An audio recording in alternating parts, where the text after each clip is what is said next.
시편 36편의 말씀 교독하겠습니다.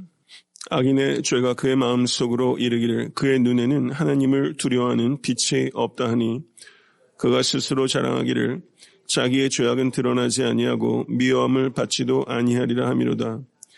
그의 입에서 나오는 말은 죄악과 속임이라. 그는 지혜와 선행을 그쳤도다. 그는 그의 침상에서 죄악을 꾀하며 스스로 악한 길에 서고 악을 거절하지 아니하는도다.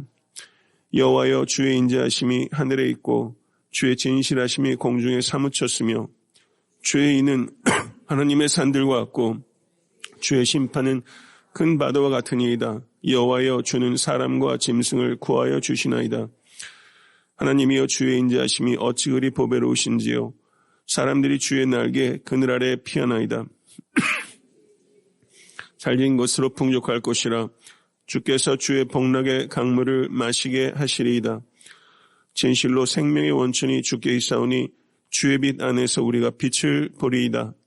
주를 아는 자들에게 주의 인자하심을 계속 베푸시며 마음이 정직한 자에게 주의 공의를 베푸소서. 교만한 자의 밭이 내게 이르지 못하게 하시며 악인들의 손이 나를 쫓아내지 못하게 하소서. 악을 행하는 자들이 거기서 넘어졌으니 엎드러지고 다시 일어날 수 없으리이다. 아멘. 하나님의 말씀입니다. 한 성경학자가 시편 36편을 구약 성경에서 가장 아름다운 어휘들을 담고 있습니다. 어떤 주석도 이 구절의 의미를 충분히 표현할 수 없습니다. 라는 말을 했습니다.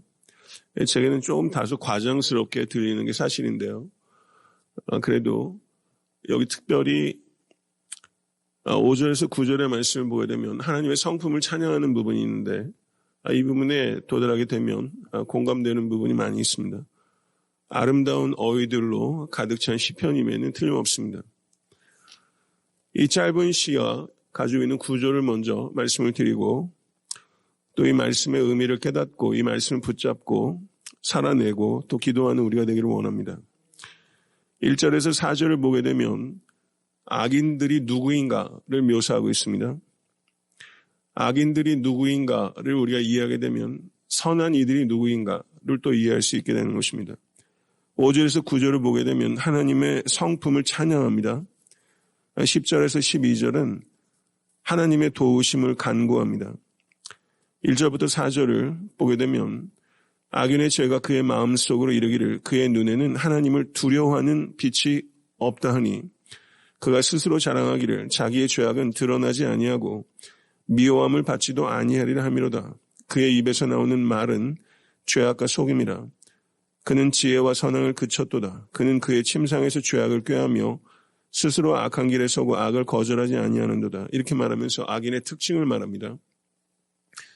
악인의 최고의 특징은 하나님을 두려워하지 않는 것입니다.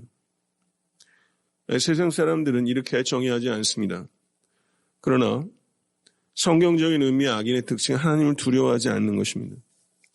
그렇다면 하나님을 두려워하는 것은 무엇입니까?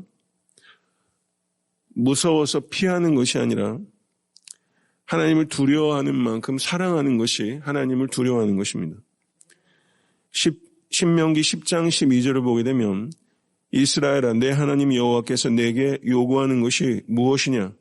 곧 내 하나님 여호와를 경외하며 그 모든 도를 행하고 그를 사랑하며 마음을 다하고 성품을 다하여 내 하나님 여호와를 섬기고 라고 말씀합니다. 하나님을 경외하시는 우리 모두가 될 수 있게 되기를 간절히 소원합니다. 하나님에 대한 경외가 없는 하나님 사랑은 없습니다. 하나님 사랑이 없는 하나님 경외는 없습니다. 이 두 가지는 같이 가는 것입니다. 욥기 1장 1절을 보게 되면 욥을 이렇게 소개합니다. 우스 땅에 욥이라 불리는 사람이 있었는데 그 사람은 온전하고 정직하여 하나님을 경외하며 악에서 떠난 자니라. 하나님을 경외하며 악에서 떠난 자니라. 하나님을 경외하는 것이 원인이라면 악에서 떠나는 것은 하나님의 경외에 대한 자연스러운 결과라는 것입니다. 악에서 떠나시기를 바랍니다. 그런데 악에서 떠나는 것은 인간의 의지의 결과가 아닙니다. 그렇게 할 수 있는 사람은 없습니다. 하나님을 경외하는 결과가 악에서 떠나는 것이고 하나님을 경외하는 만큼 우리는 악에서 떠나게 될 줄로 믿습니다. 5절에서 9절을 보게 되면 하나님의 성품을 아름다운 언어로 높이 찬양합니다. 5절에서 9절 말씀을 다시 한번 읽어보겠습니다. 여호와여, 주의 인자하심이 하늘에 있고 주의 진실하심이 공중에 사무쳤으며 주의 공의는 하나님의 산들과 같고 주의 심판은 큰 바다와 같으니이다. 여호와여, 주는 사람과 짐승을 구하여 주시나이다. 하나님이여, 주의 인자하심이 어찌 그리 보배로우신지요. 사람들이 주의 날개 그늘 아래 피하나이다. 그들이 주의 집에 있는 살진 것으로 풍족할 것이라. 주께서 주의 복락의 강물을 마시게 하시리이다. 진실로 생명의 원천이 주께 있사오니 주의 빛 안에서 우리가 빛을 보리이다. 아멘. 아름답지 않습니까? 저는 요즘에 가을을 아주 만끽하고 있습니다. 어디 좀 산에도 좀 가고 뭐 이러고 싶은데 그런 여유가 없어서 참 아쉽긴 하지만 그냥 드라이브 하면서 그 지나다니는 평범한 길들 속에서도 참 가을이 좋다 이런 걸 많이 느끼고 아틀란타 참 좋다 이런 생각 많이 하는데요. 오늘 한번 드라이브 하시면서 길을 다실 때 주의 인자하심이 하늘에 있고 주의 진실하심이 공중에 사무쳤으며 주의 공의는 하나님의 산들과 같고 주의 심판은 큰 바다와 같으니이다. 바다는 볼 일이 없겠네요. 이렇게 보시면서 이렇게 자연세계 속에서 하나님을 읽을 수 있는 우리가 되면 참 좋겠습니다. 시편 기자는 주의 사랑은 드높고 주의 성실은 끝이 없으며 주의 목적은 창대하고 주의 판결은 공평하고 드높습니다. 이렇게 말합니다. 하나님은 광대하시지만 하나님의 광대하심이 작은 것을 소홀히 여기는 것으로 나타나지 않습니다. 하나님은 광대하신 하나님이시기 때문에 아주 작은 것들까지도 살피시는 하나님이신 줄 믿습니다. 그래서 하나님은 사람만 살피시지 아니하고 동물까지도 살피시는 하나님. 그래서 하나님의 그 공의로우신 인자하심으로부터 소외되는 생명은 하나도 없다는 것을 시편 기자가 노래하고 있는 것입니다. 이 주의 사랑이 얼마나 보배로운지, 주의 인자하심이 어찌 그리 보배로우신지요. 이 보배로운 인자하심을 깊이 깨닫는 여러분과 제가 될 수 있기를 간절히 축원합니다. 주의 이 보배로우신 인자하심이 우주의 역사 속에서 가장 극치적으로 계시된 것은 우리 주 예수 그리스도 안에서입니다. 하나님의 창조 세계에서 하나님의 인자하심이 얼마나 보배로운지 알 수 있지만 하나님께서 예수 그리스도 안에서 하나님이 얼마나 보배로우신 사랑으로 우리를 이끌고 계신지를 예수 그리스도 안에서 보게 하셨어요. 하나님의 이 사랑은 한계가 없는 사랑입니다. 이 사랑으로 여러분과 제가 구원 얻은 것입니다. 믿으십니까? 성 어거스틴은 이 보배로운 사랑을 깨닫고 이렇게 말했어요. 참 이상하다. 참 놀라운 일이다. 만일 내가 창조주 하나님이었다면 벌써 이 세상을 심판해 버렸을 텐데 이상하게도 하나님은 나를 사랑하신다니. 그분은 사랑하시는 것도 나 한 사람밖에는 사랑할 대상이 없는 것처럼 나를 사랑하신다. 이렇게 표현했습니다. 나 한 사람밖에는 사랑의 대상이 없는 것처럼 나를 사랑하신다. 이 사랑을 여러분과 저도 깨달아야 될 줄로 믿습니다. 그리스도 안에 나타난 하나님의 사랑은 인간의 어떠한 지식으로도 깨달을 수 없는 초월적인 사랑입니다. 그래서 이 사랑은 기도해야 깨달을 수 있는 사랑이에요. 이 그리스도 안에 나타난 이 사랑을 정말 깨닫게 해주시옵소서. 이 사랑을 깨닫고 이 사랑에 굳게 서는 우리 모두가 될 수 있길 간절히 축원합니다. 로마서 8장 37절은 이렇게 말합니다. 로마서 8장 37절. 그러나 이 모든 일에 우리를 사랑하시는 이로 말미암아 우리가 넉넉히 이기느니라. 믿으십니까? 우리를 사랑하시는 이로 말미암아 우리가 넉넉히 이기느니라. 우리는 말미암아 승리하는 사람이에요. 나를 강화시켜가지고 승리하는 존재가 아니에요.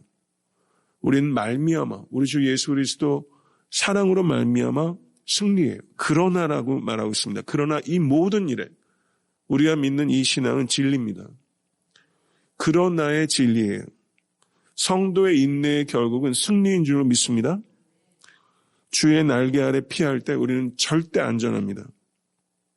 그리고 주님은 그의 날개 아래 피하는 그의 사랑하는 백성들을 위해서 모든 필요를 풍족하게 채우시는 하나님이시며 목마른 자에게 목마르지 않는 생수를 마시우십니다. 주님은 폭포수와 같은 생명의 원천이시며 우리의 눈을 뜨게 하사 참빛을 보게 하시는 하나님이십니다. 하나님께서 우리를 하나님의 형상으로 지으셨습니다. 하나님의 영이신 성령님과 동행하는 우리 모두가 될 수 있길 간절히 바랍니다. 우리는 같이 걷는 존재를 닮아요. 성령님과 동행하면 성령을 닮습니다. 그래서 오늘 본문에 하나님의 성품이 크게 4가지로 표현되고 있는데 여호와 하나님처럼 인자하시고 여호와 하나님처럼 진실하고 여호와 하나님처럼 의롭고 여호와 하나님처럼 공평한 사람이 되십시오. 이것이 우리가 가을에 추수해야 할 것입니다. 하나님의 성품을 찬양할 뿐만 아니라 하나님께서 우리가 찬양하는, 우리는 노래를 부르는 대상을 담게 돼 있어요. 노래를 부르다 보면 그 대상을 담게 됩니다. 하나님의 성품을 찬양하다 보면 하나님의 성품을 담게 돼요. 하나님의 성품을 담는 것이 가장 강력한 무기예요. 이것이 여러분과 저희 추구가 되어야 됩니다.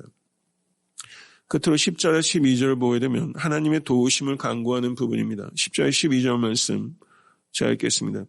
주를 아는 자들에게 주의 인자하심을 계속 베푸시며 마음이 정직한 자에게 주의 공의를 베푸소서. 교만한 자의 발이 내게 이르지 못하게 하시며 악인들의 손이 나를 쫓아내지 못하게 하소서. 악을 행하는 자들이 거기서 넘어졌으니 엎드러지고 다시 일어날 수 없으리이다. 믿으십니까? 이 믿음 가지실 수 간절히 바랍니다. 악은 도말될 것입니다. 주를 아는 자들에게 주의 인자하심을 계속 베푸시며, 여러분과 저는 주님을 정말 알고 있습니까?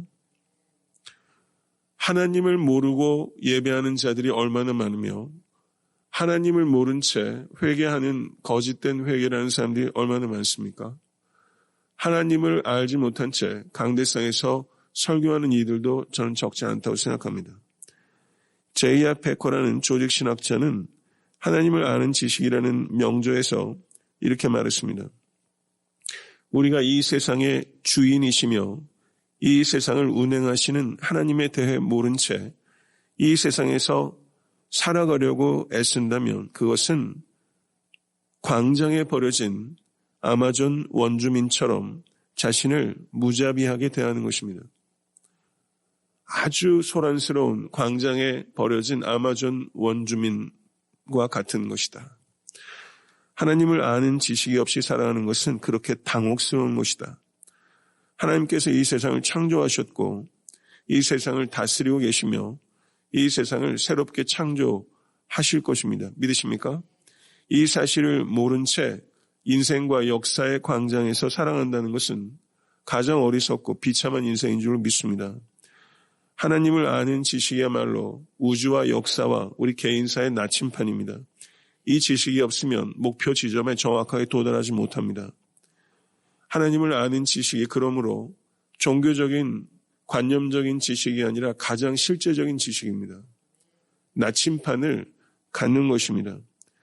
삶과 무관한 철학적 혹은 종교적 사색이나 사변이 아니라는 것이죠.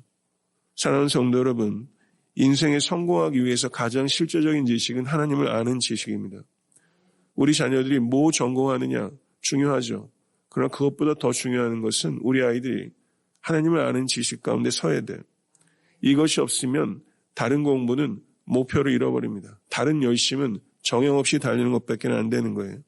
하나님을 아는 지식 위에 굳건하게 자녀들을 정말 세우십시오. 이 지식을 가지고 이 자리에 계신 모든 권속들께서 한 사람도 빠짐없이 목표 지점에 정확히 도착하시고 그곳에서 모두 만날 수 있게 되기를 간절히 축원합니다. 여기 보게 되면 정직한 자에게 주의 공의를 베푸소서라고 말하는데요. 여러분과 저는 정말 정직합니까? 정직이라는 정말 정직한가? 뭐 이렇게 남에게 해끼치는 거짓말을 하면서 살지는 대부분 그렇지는 않죠. 그렇지만 거짓말을 입만 벌리면 거짓말하는 사람들도 있어요. 사우스캐롤라이나 출신의 로잘리 엘리엇이라는 11살의 소녀가 있었습니다. 워싱턴 DC에서 열린 전국 철자 경연대회 사회전에 진출했습니다. 사회전에서 A Vow 저도 이 단어는 굉장히 생소한데요. AVOWAR, 공언, 고백, 이란 철자를 말해야 했습니다. 로잘리는 남부의 부드러운 사투리로 그 단어의 철자를 하나하나씩 나열하기 시작했습니다. 그런데 제일 마지막 부분에서 심판들은 로잘리가 A라고 말했는지 E라고 말했는지 잘 구분이 되지 않았습니다. 몇 분간 로잘리의 목소리 녹음된 것을 들으면서 심판들이 토론을 벌였습니다. 근데 로잘리가 너무 모음을 강하게 발음한 나머지 아무리 들어도 그게 A인지 E인지 구분하지 못했습니다. 그러자 심판들 중에서 수석 심판이 정말 뭘 발음했는지 정확히 알고 있는 단 한 사람, 로잘리 자신에게 물었어요. 로잘리, 끝에서 두 번째 글자가 A였나요? E였나요? 로잘리는 이미 앞에 있는 심판들이 서로 이야기하는 속삭임들을 듣고서 올바른 철자가 무엇인지 알고 있었습니다. 그렇지만 11살 이 소녀가 조금도 주저하지 않고 자신이 단어를 철자를 잘못 불렀다고 이야기하고 무대에서 걸어 내려와 버렸습니다. 그때 그 자리에 있었던 50명의 신문 기자들을 포함한 청중 전체가 기립해서 로잘리에게 박수갈채를 보냈죠. 그래서 로잘리는 사회전에서 떨어졌습니다. 그렇지만 로잘리가 이 철자 경연대회에서 진정한 승리자가 된 것입니다. 그때 철자 경연대회에서 우승한 사람의 이름보다 이 로잘리에 대한 이야기가 훨씬 더 많이 회자가 된 것입니다. 저희가 한국에서 국회 청문회를 하게 되면 국무총리 비롯해서 장차관들 나와서 인사청문회해요. 우리 신문지상에 뒤덮는 말이 양파총리란 말입니다. 까도 거짓말이 끝이 없다는 거예요. 양파총리. 양파총리만 있나요? 양파 목사도 있을 겁니다. 양파 장로도 있고 양파 집사도 많이 있을 거예요. 어쩌면 우리들도 발각되지 않은 거짓말 장애일지도 모릅니다. 그냥 이것이 관례라는 이름으로 하는 거짓들도 꽤 많이 있을 것입니다. 잠언 11장 1절을 보게 되면 속이는 저울은 여호와께서 미워하시나 공평한 추는 그가 기뻐하시느니라. 잠언 14장 11절은 악한 자의 집은 망하겠고 정직한 자의 장막은 흥하리라. 믿으십니까? 욥기 8장 6절은 청결하고 정직하면 정녕 너를 돌아보시고 내 의로운 집으로 형통하게 하실 것이라. 믿으십니까? 정말 믿으시기를 간절히 바랍니다. 청결하고 정직하면 정녕 너를 돌아보시고 내 의로운 집으로 형통하게 하실 것이라. 여기 형통의 비결이 있잖아요. 그런데 실제 우리가 어떤 얘기들을 습관적으로 하냐면 사업을 정직하게 하면 손해보고 망하고 바보 취급당하고 한다는 거예요. 이런 못난 생각들을 사실 하고 있어요. 크리스찬들도 마찬가지예요. 정직하게 사업 못한다고 생각해요. 정직한 마음, 정직한 직장생활, 정직한 사업, 정직한 목회. 이걸 정말 우리가 할 수 있기를 간절히 바라고 그럴 때 하나님께서 우리를 돌아보시고 의로운 집으로 형통하게 하실 것이라 말씀하셨는데 이 형통의 의미를 깊이 생각하십시오. 무엇이 형통입니까? 형통의 본질은 소유가 늘어나는 것이 아니라 하나님께서 함께 하시는 삶이 형통의 본질입니다. 사랑하는 성도 여러분, 하나님은 선하신 하나님이십니다. 오늘 말씀을 깊이 생각하시면서 가장 아름다운 시편 가운데 하나인 시편 36편을 붙잡고 이 노래를 부르는 아름답고 경건하고 풍성한 삶을 살아가는 우리 모두가 될 수 있게 되기를 우리 주 예수 그리스도를 간절히 축원합니다.